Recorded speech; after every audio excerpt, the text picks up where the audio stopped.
사회복지 법령 빈출된 부분을 한 4가지 정도로 넣어봤는데, 이거는 이제 사회복지 법제론이라는 전공 과목에서 총론에 해당되는 부분이다 라고 보시면 됩니다. 헌법 34조입니다. 헌법 34조는 사회권적 기본권을 이야기하고 있는 것 중에 하나인데요. 모든 국민은 인간다운 생활할 권리를 갖는다. 이게 바로 생존권 조항이라고 보시면 되고요. 그 다음에 2항은 국가는 사회보장, 사회복지 증진에 노력할 의무를 지고, 세 번째는 국가는 여자의 복지와 권익의 향상을 위해서 노력해야 됩니다. 3번 왼쪽에 쓰세요. 3번 왼쪽에 연소자가 들어가면 안 됩니다. 3번 왼쪽에 연소자 X라고 쓰시기 바랍니다. 여성과 연소자의 복지 이런 식으로 나오면 X가 되겠습니다. 네 번째, 국가는 노인과 청소년의 복지 향상을 위한 정책을 실시할 의무를 지고요. 다섯 번째, 신체장애자, 질병, 노령, 기타의 사유로 생활 능력이 없는 국민은 법률이 정하는 바에 의하여 국가의 보호를 받는다 라고 했어요. 자, 여기 5번 지문 왼쪽에 써주시기 바랍니다. 국가의 보호를 받는다 라고 했는데 이 자리에 민간이 들어가면 안 됩니다. 민간의 보호 X라고 쓰면 됩니다.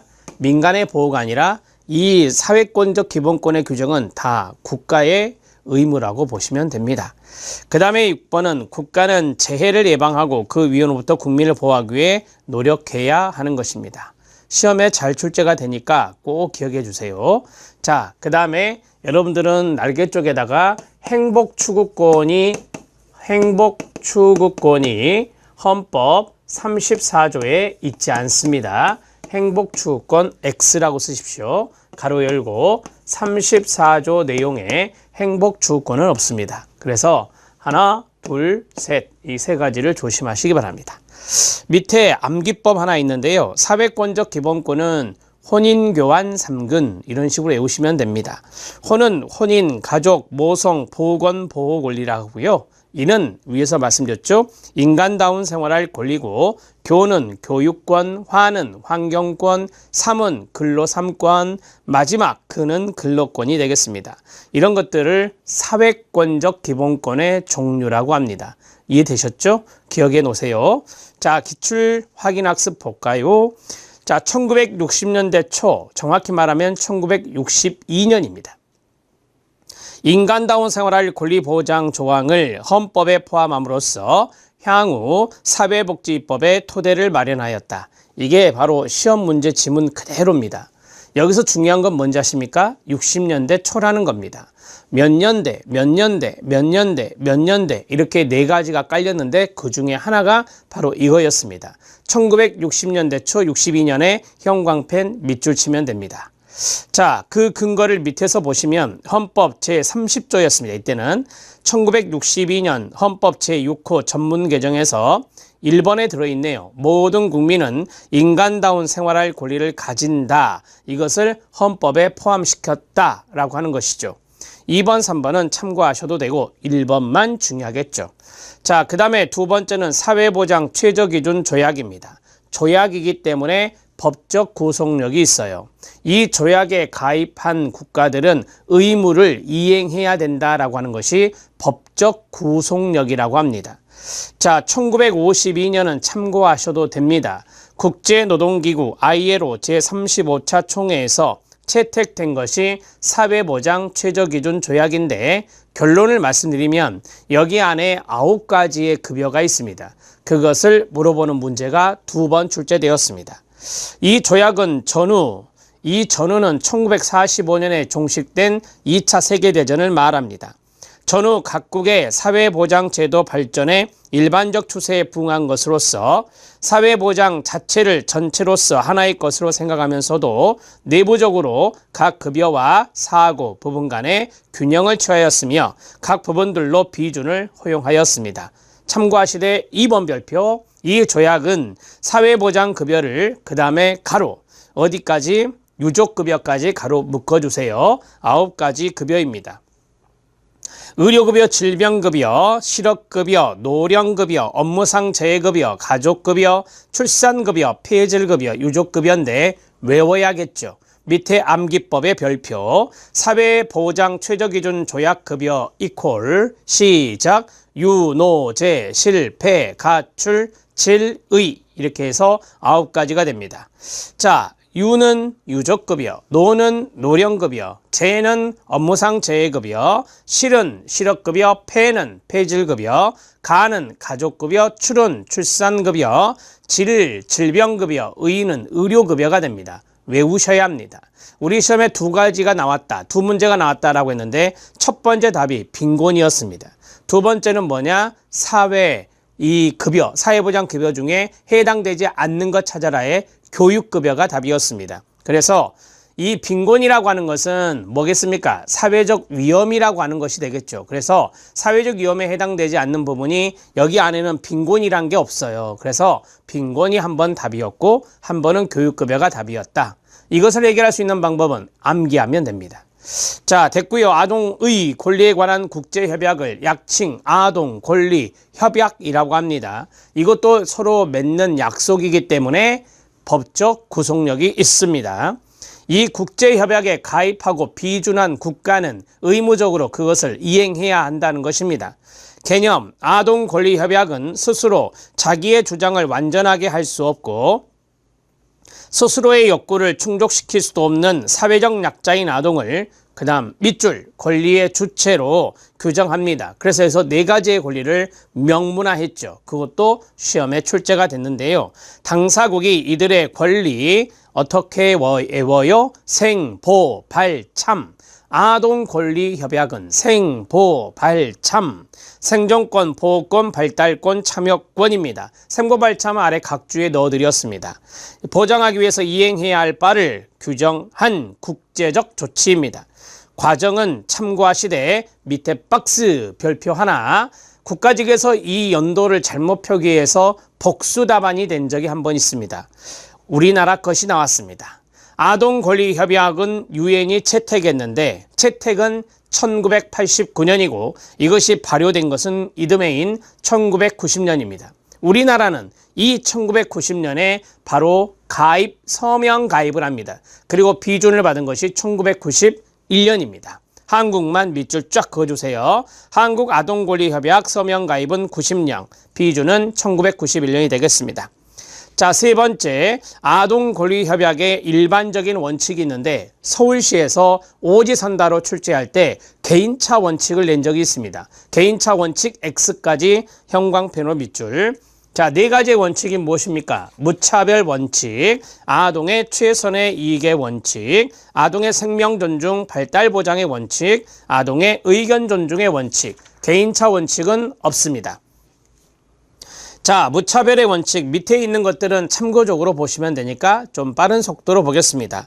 비중국은 아동을 인종, 피부색, 성별, 언어, 종교, 정치적 의견 등 어떠한 종류의 차별 없이 협약에 규정된 권리를 존중하고 각 아동에게 보장해야 하며 국가는 모든 형태의 차별이나 차별로부터 아동을 보호하도록 모든 적절한 조치를 취해야 됩니다.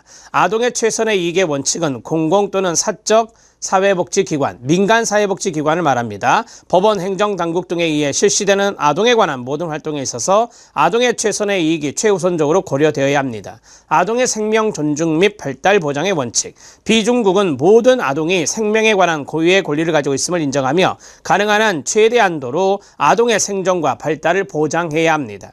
아동의 의견 존중의 원칙은 비중국은 자기의 의견을 표명할 수 있는 아동에 대해서 그 아동에 영향을 주는 모든 사항에 대해 자유로이 자기의 의견을 표명할 권리를 보장하면서 이때 아동의 권리는 그 연령 및 성숙에 따라 중시된다라고 했어요. 자, 참고만 하셔도 됩니다. 4가지 원칙 아닌 거 개인차 원칙 하나 정도만 아시면 되고요. 자, 아동권리협약의 명문화된 권리는 4가지다. 시작! 생, 보, 발, 참 이렇게 외우시고 마지막 하나는 한국은 몇 년도에 서명 가입했다? 90년. 몇 년에 비준했다? 91년. 이렇게 아시면 된다고요. 자, 5대 사회보험의 권리구제 절차입니다. 국민연금, 건강보험, 고용보험, 산재보험, 장기요양보험에서 특이하게 하나 색깔이 다른 게 뭐죠? 건강보험입니다. 2번 별표. 그 이유가 있죠. 국민연금은 심사청구, 재심사청구, 고용보험도 심사청구, 재심사청구, 산재보험도 심사청구, 재심사청구, 장기요양보험도 심사청구, 재심사청구입니다. 그런데 유독 건강보험만 이의신청과 심판청구로 돼 있어요. 이의신청은 건강보험공단에 있는 이의신청위원회 하는 거고, 심판청구는 보건복지부로 올라가서 건강보험 분쟁 조정위원회에서 심판청구의 심사를 하는 것입니다. 이해되셨나요? 자, 여기까지 앞에서 이거 다 설명했던 겁니다. 심사청구, 재심사청구 아닌 것, 이것을 문제로 냈고, 그런 것들이 바로 이제 한번 출제 최근에 되었어요. 상당히 지엽적인 부분이 나와서 이 문제를 많이 틀렸던 걸로 기억합니다. 자, 10장까지 했어요. 이건 판사가 필요하지 않습니다. 이 정도는 놔두고 그 다음에 11장 들어갑니다. 11장에서 제가 말씀드린 것만 보십시오. 우리는 앞에서 했던 것들이 많이 있습니다. 했던 것들이 있는데 여기에서 우리는 연령, 그 다음에 기념일, 그 다음에 실태조사 이런 것들을 좀 정리해 볼 건데요. 자, 14번을 봐주시기 바랍니다. 14번을 보면 연령 및 숫자가 있습니다. 법령 나올 때마다 말씀드린 바가 있는데요. 1번 별표 영유아 시작 6세 미만의 취약전 아동 영유아 보육법에 있었죠. 그 다음에 2번 별표 아동복지법의 아동은 18세 미만, 그 다음에 한부모가족지원법도 18세 미만, 단 한부모가족지원법에서 취약 중일 때는 몇 세 미만? 22세 미만이라고 가르쳐 드린 적이 있습니다. 3번 별표, 3번에서 시험에 출제된 것이 맨 뒤에 있는 청소년기본법의 청소년의 나이입니다. 9세 이상 24세 이하 밑줄 쫙 그어주시면 됩니다. 그리고 청소년보호법 19금 아시죠? 만 19세 미만의 자를 말합니다. 청소년 한부모 별표 4번 24세 이하고요. 노년인구 참고 65세 이상, 연소인구 참고 15세 미만, 노년화 지수. 노년화 지수는 연소인구분의 노년인구 곱하기 100이에요. 우리나라는 저출산, 고령화이기 때문에 노년화 지수가 증가합니다. 자, 그 다음 여성 주간은 참고하시고요. 9번, 10번 체킹. 성폭력 추방 주간은 11월 달에 있고 성매매 추방 주간은 9월 달에 있다 했습니다. 가정폭력 추방 주간은 성폭력 추방 주간과 동일하다고 가르쳐 드렸습니다. 9월 19일부터 9월 25일이 성폭력, 성매매 추방 주간이 되고 11월 25일부터 12월 1일까지가 성폭력, 가정폭력 추방 주간이 됩니다. 자, 노인의 날 11번 별표 기념일 나왔습니다.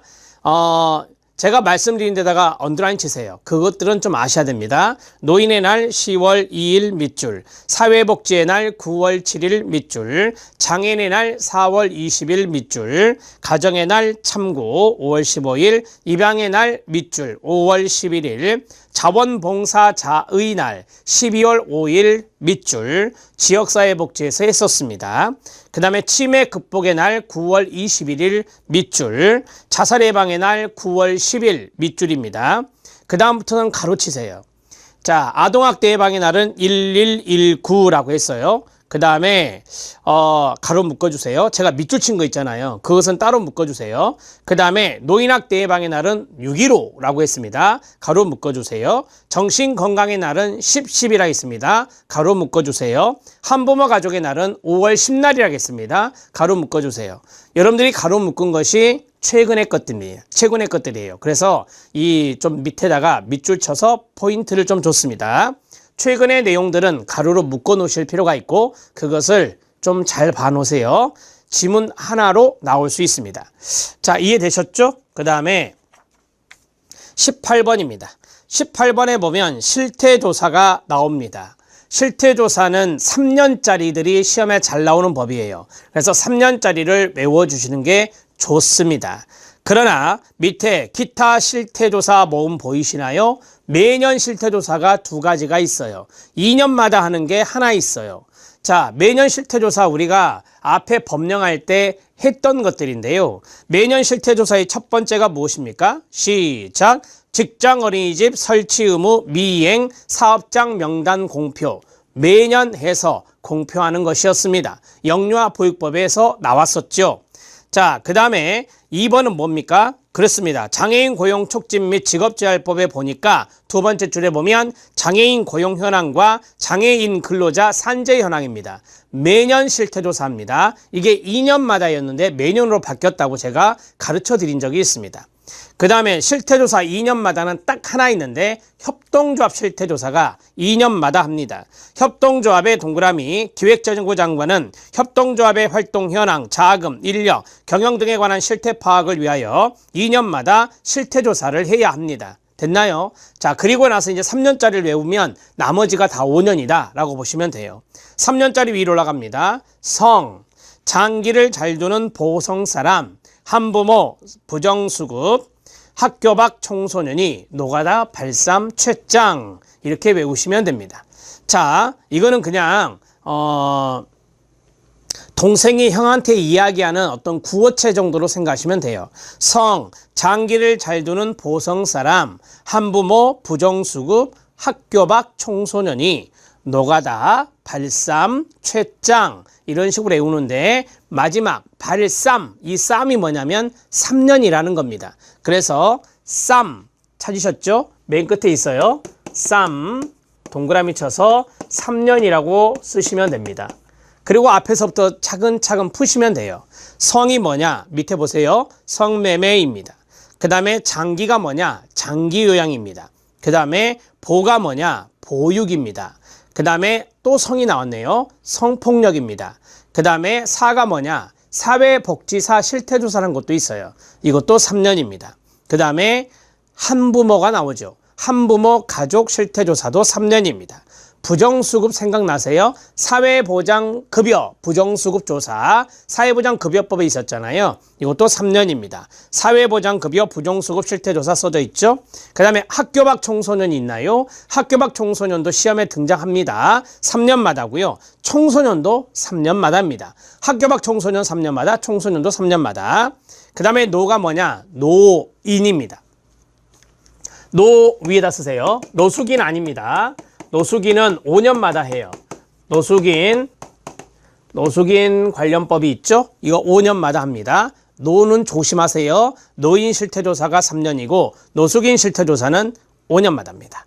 가는 가정폭력이겠죠? 다는 다문화 가족입니다. 발은 뭐예요? 발달장애인 실태조사가 있습니다.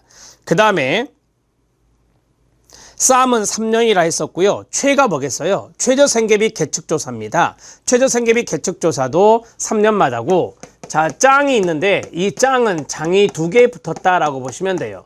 첫 번째가 장애 실태조사고요. 그 다음에 두 번째가 장애 아동 및 가족 실태조사가 있습니다. 그래서 장애도 3년이고 장애 아동과 가족도 3년이다. 이렇게 해서 구분하시면 되겠습니다. 자, 이해되셨죠? 하나씩 풀어드렸습니다. 이 모든 것들이 다 3년마다 합니다. 이렇게 묶어서 공부하시는 게 더 좋아요. 효율적입니다. 그리고 밑줄이 쳐져 있는 거 있죠? 밑줄 쳐져 있는 것은 여성가족부 장관이 하는 거고요. 나머지는 보건복지부 장관이에요. 그러면 여성가족부 장관이 한 거 한번 밑줄 친 거 읽어보세요. 시작! 성매매, 성폭력, 한부모 가족, 그 다음에 학교 밖 청소년, 가정폭력 실태조사, 다문화 가족 실태조사까지예요. 여기까지가 다 여성가족부 장관이 한 거예요. 주어가 다 여성가족부 장관이 나와야 되지 만약에 보건복지부 장관이 나오면 안 된다는 거예요. 여기서 조심해야 될 게 보육입니다. 자, 보육은요. 여가부가 아닙니다. 보육은 보건복지부가 주무부처예요. 보건복지부가 주무부처다. 이렇게 보시면 돼요. 알았죠? 예, 보육은 여성가족부가 아니라 보건복지부가 주무부처다. 이렇게 하나 노트에 놓으시면 되겠습니다. 되셨습니까? 자, 밑에 19번을 봐주실래요? 19번은 우리가 앞에서 금융정보, 신용정보, 보험정보 나왔었잖아요. 이거 노설했을 때 5가 있고요. 3이 있어요. 그런데 1번부터 7번까지가 다 5고요. 그 다음에 2번에 보면 두 가지. 단 두 가지가 3이에요. 긴급복지지원법하고요. 장애아동복지지원법. 우리 앞에서 배우진 않았지만 장애아동복지지원법. 이거 3년 이하의 징역, 3천만 원 이하의 벌금이에요. 요 두 가지가 그래요. 특히 우리 시험에 잘 나오는 게 긴급복지지원법이니까 그 자리에 별표 하나 치면 돼요. 아, 긴급복지지원법은 금융정보, 신용정보, 보험정보 누설하면 3 이렇게 정리하시고요. 그 다음에 위에 5가 있죠. 여러분들이 이제 많이 봤던 게 바로 이거예요. 국민기초생활보장법, 주거급여법, 기초연금법, 의료급여법, 한부모가족지원법, 장애인연금법, 장애인복지법 모두 다 5예요. 이렇게 해서 구분하시면 한 방에 끝낼 수 있어요. 이해되셨나요? 자, 이제 빈 공간에다가 이거를 쓰시면 됩니다. 그리고 법령을 깔끔하게 마무리 짓고 조사 파트 들어갈 거예요. 자, 여기에서 이것을 정리해 놓으셔야 되는데 공간이 있습니다. 쓰시면 돼요. 허가, 그 다음에 인가, 그 다음에 지정, 요 세 가지 어떤 것들이 있는지 그 종류만 아시면 돼요. 누구한테 뭐 받았다가 중요한 게 아니라 허가냐, 인가냐, 지정이냐 그것을 보시면 되는데 사회복지법인 설립, 법인이니까 설치를 하지 않고 설립이라고 그래요. 허가 받습니다. 시도지사 허가. 그 다음에 입양기관도 허가 받습니다. 시도지사의 허가는 국내 입양만 알선할 때고요. 국외 입양까지 닿으면 보건복지부 장관의 허가를 받는 겁니다. 그 다음에 정신요양시설 시군구청장에게 허가받고요. 청소년 수련시설도 네, 허가받습니다. 이렇게 네 가지를 야무지게 아시기 바랍니다. 되셨죠? 자, 인가입니다. 우리는 행정법 시험 문제가 아니라서 허가가 어떤 행위고 인가가 어떤 행위인지 그거 묻지 않습니다. 절대. 그러니까 이 정도만 아시면 돼요. 인가에서 어린이집인가 말씀드렸죠. 어린이집은 인가받는다 했어요. 시군구청장에게 인가받고 그 다음에 가정폭력, 성폭력, 피해자 보호시설, 가정폭력, 성폭력, 피해자 보호시설 인가받습니다. 시군구청장에게. 자, 그 다음에 인가, 사회복지법인 정관 변경, 사회복지법인 정관 변경 인가받습니다. 그 다음에 사회적 협동조합입니다. 사회적 협동조합 설립도 인가받습니다. 우리 시험은 이 정도에서 출제가 될 겁니다. 자, 지정입니다. 지정에서 중요한 부분은 노인장기요양보험법의 장기요양기관은 지정받는다. 장기요양기관은 지정받는다. 이렇게 가르쳐 드렸고, 그 다음에, 우리가 지역자활센터라고 하는 것이 있었잖아요. 지역자활센터, 광역자활센터, 이것도 지정받습니다. 이렇게 정리하시고요. 그 다음에 요양보호사 교육기관이 신고해서 지정으로 바뀌었다라고 했어요. 요양보호사 교육기관 지정받습니다. 제가 생각할 때 지정의 중요한 3인방이 바로 이거예요. 요 정도만 아시면 돼요. 또 다른 것도 지정이 있는데 이 정도만 아시면 된다고요. 그 다음에 신고가 있죠. 신고가 있어요. 되게 신고가 진짜 많잖아요. 노인복지시설 신고였어요. 장애인복지시설 신고했어요. 아동복지시설 신고했거든요. 이 신고가 상당히 많다고요. 그런데 우리가 꼭 구분해야 될 것이 있어요. 여기 사회적 협동조합은 법인, 비영리법인이거든요. 이거는 인가로 돼 있어요. 기획재정부 장관의 인가를 받아야 한다라고 돼 있고요. 자, 여기에서 협동조합이 있어요. 영리법인. 협동조합은 시도지사에게 신고하면 돼요. 그래서 여기 사회적 협동조합과 협동조합을 구분하셔야 돼요. 시험 문제 딱 한 문제 나온 적이 있습니다. 공무원 시험에서 두 가지 구분해 주시면 좋겠습니다. 자, 이 정도는 하실 수 있겠죠? 충분히 됐습니다. 여기까지 정리가 됐고요. 이제 파트 2 사회복지 기초이론으로 들어갑니다. 챕터 1은 사회복지 조사고요. 챕터 2는 인간행동과 사회환경이고 이제 끝나게 되는데요.